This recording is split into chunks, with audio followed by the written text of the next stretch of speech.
ದೇವರ ಪರಿಶುದ್ಧ ನಾಮಕ್ಕೆ ಸ್ತೋತ್ರವಾಗಲಿ. ಈ ಸಮಯದಲ್ಲಿ ದೇವರ ವಾಕ್ಯವನ್ನು ಧ್ಯಾನಿಸೋಣ. ಕೀರ್ತನೆ 37:5. ನಿನ್ನ ಭೂಯಾತ್ರೆಯ ಚಿಂತೆಯನ್ನು ಯೆಹೋವನಿಗೆ ವಹಿಸಿಬಿಟ್ಟು ಭರವಸೆದಿಂದಿರು, ಆತನೇ ಅದನ್ನು ಸಾಗಿಸುವನು. ಹೌದು ಪ್ರಿಯರೇ, ನಾವು ಪ್ರತಿಯೊಂದು ವಿಷಯದಲ್ಲೂ ಚಿಂತೆ ಮಾಡುವವರಾಗಿದ್ದೇವೆ. ನಾವು ಪ್ರತಿಯೊಂದು ವಿಷಯದಲ್ಲೂ ಕೂಡ ಕೊರತೆ ಪಡ್ತಾ ಇರ್ತೀವಿ. ಯಾವುದೇ ಒಂದು ವಿಷಯದಲ್ಲೂ ಕೂಡ ಇದಾಗುತ್ತೋ ಇಲ್ವೋ ಅಂತ ನಾವು ಜಾಸ್ತಿ ಕೊರತೆ ಪಡ್ತಾ ಇರ್ತೀವಿ. ಹಣಕಾಸಿನ ವಿಷಯದಲ್ಲಿ, ಯಾವುದೇ ಒಂದು ವಿಷಯದಲ್ಲಾಗಲಿ ನಾವೇನು ಸಾಧನೆ ಮಾಡಿಲ್ಲ, ಈ ಜೀವನದ ಪ್ರಯಾಣದಲ್ಲಿ ಏನು ನಾನು ಸಾಧನೆ ಮಾಡಿಲ್ಲ ಅಂತ ಎಷ್ಟೋ ನಾವು ನಿರಾಶೆ ಹೊಂದ್ತಾ ಇರ್ತೀವಿ. ಆದರೆ ನಾವು ಈ ರೀತಿಯಾಗಿ ನಿರಾಶೆ ಹೊಂದಬಾರದು. ಏಕೆಂದರೆ ನಾವು ಪ್ರತಿ ಸಮಯದಲ್ಲೂ ದೇವರನ್ನು ಪ್ರಾರ್ಥಿಸುವಾಗ ಆತನೇ ನಮ್ಮ ಭೂಯಾತ್ರೆಯ ಚಿಂತೆಯನ್ನು ಆತನೇ ವಹಿಸಿಕೊಂಡು ಆತನೇ ಸಾಗಿಸುವನು. ಪ್ರತಿಯೊಂದು ವಿಷಯದಲ್ಲೂ ನಮ್ಮ ಚಿಂತೆಯನ್ನು ಆತನ ಮೇಲೆ ನಾವು ಹಾಕಬೇಕು. ನೋಡಿ ಪ್ರಿಯರೇ, ಇನ್ನೊಂದು ವಾಕ್ಯವನ್ನು ಓದಿಕೊಳ್ಳೋಣ. ಕೀರ್ತನೆ 34:10. ಪ್ರಾಯದ ಸಿಂಹಗಳಾದರೂ ಹಸಿದಾವು, ಯೆಹೋವನ ಸನ್ನಿಧಿಯಲ್ಲಿ ಬೇಡಿಕೊಳ್ಳುವವರಿಗೆ ಯಾವ ಮೇಲಿಗೂ ಕಡಿಮೆ ಇಲ್ಲ. ಹೌದು ಪ್ರಿಯರೇ, ಪ್ರಾಯದ ಸಿಂಹಗಳಾದರೂ ಹಸಿದಾವು, ಆದರೆ ಯೆಹೋವನ ಸನ್ನಿಧಿಯಲ್ಲಿ ಬೇಡಿಕೊಳ್ಳುವವರಿಗೆ ಯಾವ ಮೇಲಿಗೂ ಕಡಿಮೆ ಇಲ್ಲ. ಪ್ರತಿಯೊಂದನ್ನು ದೇವರು ನಮಗೆ ಸಹಾಯ ಮಾಡುವಂಥ ದೇವರು. ಎಲ್ಲ ಕೊರತೆಗಳನ್ನು ಕೂಡ ದೇವರು ನೀಗಿಸುವಂಥ ದೇವರು. ಆತನಲ್ಲಿ ಯಾರು ಆತನನ್ನು ಆಶ್ರಯಿಸಿಕೊಂಡಿರುವವರಿಗೆ ಪ್ರತಿಯೊಂದನ್ನು ಆತನು ಅನುಗ್ರಹಿಸುವಂಥ ದೇವರು. ಎಲ್ಲ ಜನರು, ನಾವೆಲ್ಲರೂ ಆತನಲ್ಲಿ ಭಯಭಕ್ತಿಯುಳ್ಳವರಾಗಿ ಇರುವಾಗ ಆತನು ಪ್ರತಿಯೊಂದು ಕೊರತೆಯನ್ನು ನೀಗಿಸುತ್ತಾನೆ.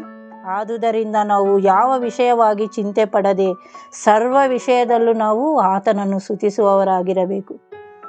ಫಿಲಿಪ್ಪಿ 4:4 ವಾಕ್ಯವನ್ನು ಓದಿಕೊಳ್ಳೋಣ.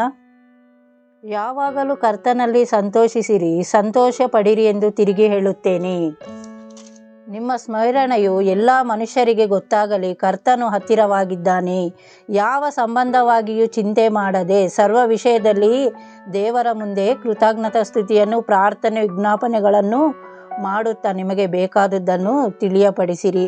ಹೌದು ಪ್ರಿಯರೇ, ನಾವು ಪ್ರತಿಯೊಂದು ವಿಷಯದಲ್ಲೂ ಪ್ರಾರ್ಥನೆ, ವಿಜ್ಞಾಪನೆಗಳನ್ನು ಮಾಡುತ್ತಾ ಪ್ರತಿಯೊಂದು ವಿಷಯದಲ್ಲೂ ದೇವರಿಗೆ ಸ್ತುತಿಯನ್ನು ಅರ್ಪಿಸುತ್ತಾ ನಾವು ಪ್ರತಿಯೊಂದು ವಿಷಯದಲ್ಲೂ ಆತನಿಗೆ ಪ್ರಾರ್ಥಿಸುವವರಾದರೆ ಆತನು ಎಲ್ಲ ಕೊರತೆಗಳನ್ನು ನೀಗಿಸುವಂಥ ದೇವರು.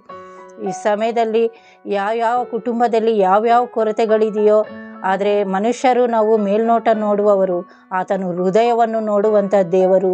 ಒಂದೊಂದು ಕುಟುಂಬದಲ್ಲಿರುವ ಎಲ್ಲ ಕೊರತೆಗಳನ್ನು ಆತನು ನೀಗಿಸುತ್ತಾನೆ.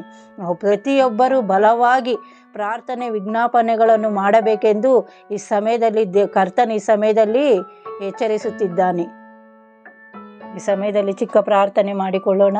ಸ್ತೋತ್ರ ಪರಿಶುದ್ಧಾತ್ಮನೇ ಸ್ತೋತ್ರ. ಹೌದು ಕರ್ತನೆ, ಅಪ್ಪ, ನೀನು ಯಾವ ವಿಷಯವಾಗಿ ಚಿಂತೆ ಮಾಡದೆ ಸರ್ವ ವಿಷಯದಲ್ಲೂ ನನಗೆ ಕೃತಜ್ಞತಾ ಸ್ತುತಿಯನ್ನು ಮಾಡಿರಿ, ಪ್ರಾರ್ಥನೆ ಮಾಡಿರಿ ಎಂದು ವಾಕ್ಯದ ಮೂಲಕ ನೀನು ತಿಳಿಯಪಡಿಸಿದೆ ಕರ್ತನೆ. ಅದೇ ರೀತಿಯಾಗಿ ನಾವು ಒಬ್ಬೊಬ್ಬರು ಒಂದೊಂದು ಕುಟುಂಬಗಳು ಅಪ್ಪ ನಿನ್ನಲ್ಲಿ ಪ್ರಾರ್ಥಿಸುವಂತೆ, ಯಾವಾಗಲೂ ಸಂತೋಷದಿಂದ ಅಪ್ಪ ನಿನ್ನನ್ನು ಸ್ತುತಿಸುವಂತೆ, ಕೊಂಡಾಡುವಂತೆ ಒಬ್ಬೊಬ್ಬ ವಿಶ್ವಾಸಿಗಳನ್ನು ಬಲಪಡಿಸು, ಒಂದೊಂದು ಕುಟುಂಬಗಳನ್ನು ಬಲಪಡಿಸು. ಪ್ರಪಂಚದಲ್ಲಿರುವ ನಿನ್ನನ್ನು ನಂಬಿರುವ ಎಲ್ಲ ಜನರನ್ನು ಅಪ್ಪ ನೀನು ಬಲಪಡಿಸಿ ಸಹಾಯ ಮಾಡು. ಹೌದು ಕರ್ತನೆ, ಪ್ರತಿಯೊಂದು ಕುಟುಂಬದಲ್ಲಿರುವ ಎಲ್ಲ ಕೊರತೆಗಳನ್ನು ಕೂಡ ನೀನು ಈ ಸಮಯದಲ್ಲಿ ನೀಗಿಸು ಕರ್ತನೆ. ಒಂದೊಂದು ಕುಟುಂಬಗಳಿಗೆ ಸಮೃದ್ಧಿಯನ್ನು, ಸಂತೋಷವನ್ನು ಅನುಗ್ರಹಿಸಿ ಸಹಾಯ ಮಾಡು ಕರ್ತನೆ. ಈ ಚಿಕ್ಕ ಪ್ರಾರ್ಥನೆ ಮಾಡುವ ಕೃಪೆಯನ್ನು ಕೊಟ್ಟಿದ್ದಕ್ಕೆ ಕೋಟ್ಯಾನು ಕೋಟಿ ಸ್ತೋತ್ರ. ಯೇಸುವಿನ ಪರಿಶುದ್ಧ ದಿವ್ಯನಾಮದಲ್ಲಿ ಬೇಡಿ ಹೊಂದಿದ್ದೇನೆ ತಂದೆಯೇ, ಆಮೇನ್.